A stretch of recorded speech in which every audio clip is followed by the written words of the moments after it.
if I'm sitting up next to one of my barbers or whatever, and I bust out and say kid cut was 25 or something like that, I expect him to be on that same level. Yeah. If you go in there and let somebody else bamboozle you, that's your fault. Yeah.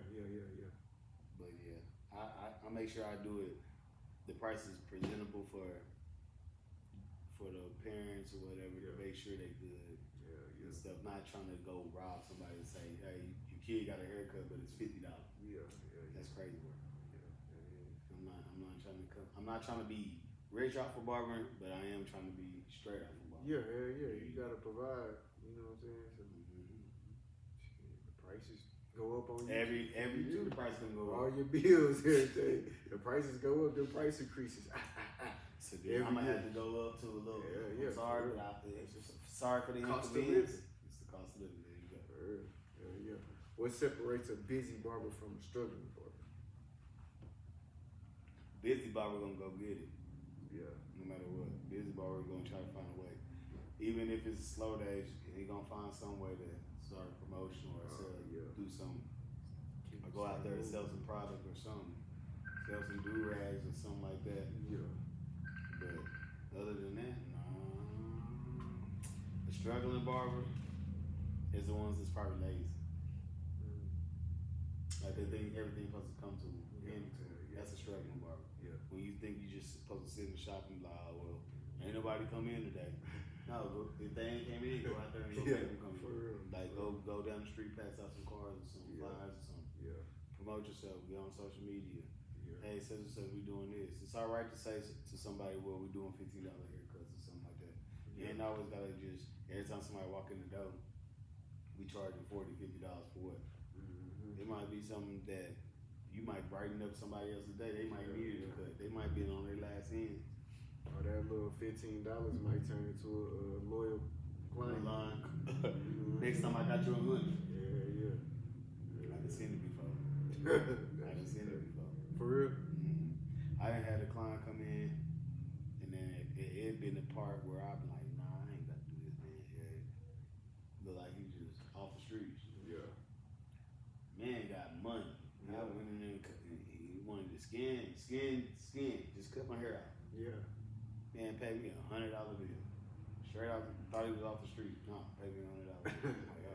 I felt bad. I'm like, you sure you wanted to, you don't need no change? No, you got it. Yeah. Next time, just think about it. That's what he said. Yeah. I ain't seen him ever since, though, but he gave me $100. Man, that's crazy. At this shop or at another? It was at this shop. That's crazy. And the only why it was probably like, he probably doing his own little thing. It was just probably like God, somebody just like, yeah. Here you go. Yeah, for real. I haven't seen it. I'm like, dang.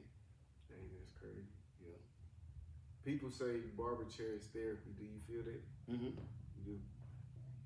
Barbers is really like preachers and everything else. Nah, for real. If you think about it, most of the time when somebody comes to your chair, they either just got off of work, they trying to get away, don't know what's going on with them at home, don't know what's going on with their day when they probably sat in your chair. And then when they come into your chair, they probably thinking like, yeah, I'm not laying down, I just want some peace. I just want my haircut. Yeah.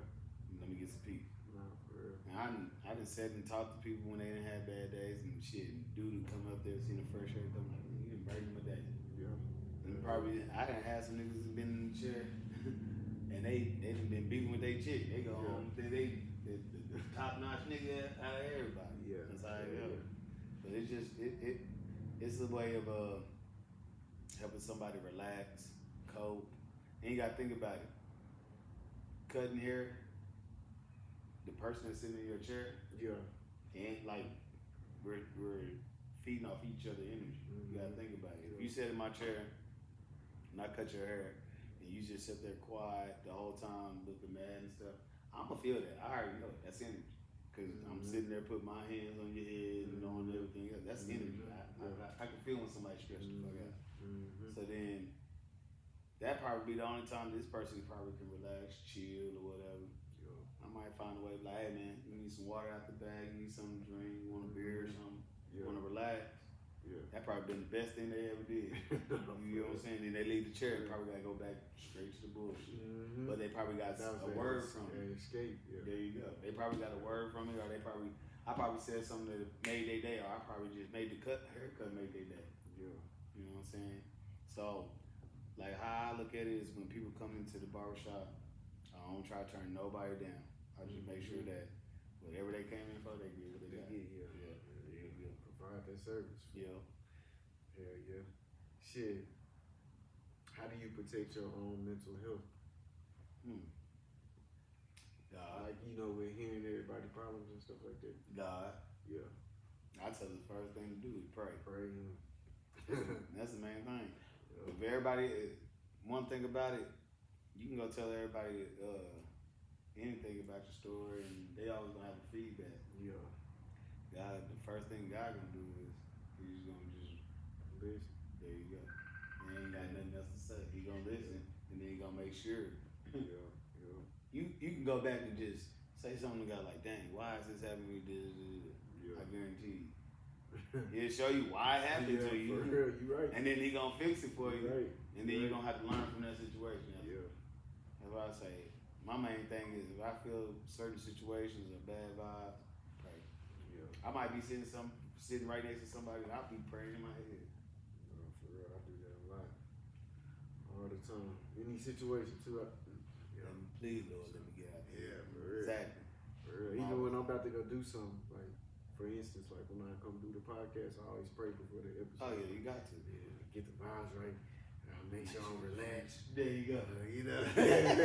No, it gotta be that way. That's how it was. I was like, no, I'm gonna pray on this here. And I was like, no, you got to. You have to link up and everything else. For real. Always. Yeah. Y'all was running late, but shit, appreciate the fresh cut.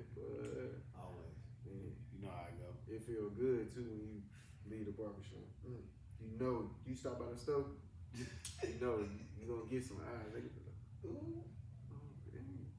Who cut your hair? Yeah, for real. You know what I'm saying? Like, it's that confidence. You know? There you go. I about to say haircuts build confidence like a mug. For real. A clean mustache, clean shave, whatever it is, gonna bring you confidence. Yeah, for real. Oh. Bad day, fresh cut. I'm good. I'm good. I'm about to go out there where they used to say hoeing and glowing. Yeah, for real. What's the craziest thing you seen in the shop? A man with a toupee. A man unit. Well, that's what they call it, toupee man. Yeah. So I was edging the dude up. He had some ways to come look the suspect. Yeah. So I'm up here like, I'm tripping. I know this man ain't got no man unit. He told me he said he wanted to edge up with nothing off the sides or the top. Yeah. Usually if you edging somebody up, you're gonna fade or blend something in to make it look sharp. This nigga said, no, don't cut nothing.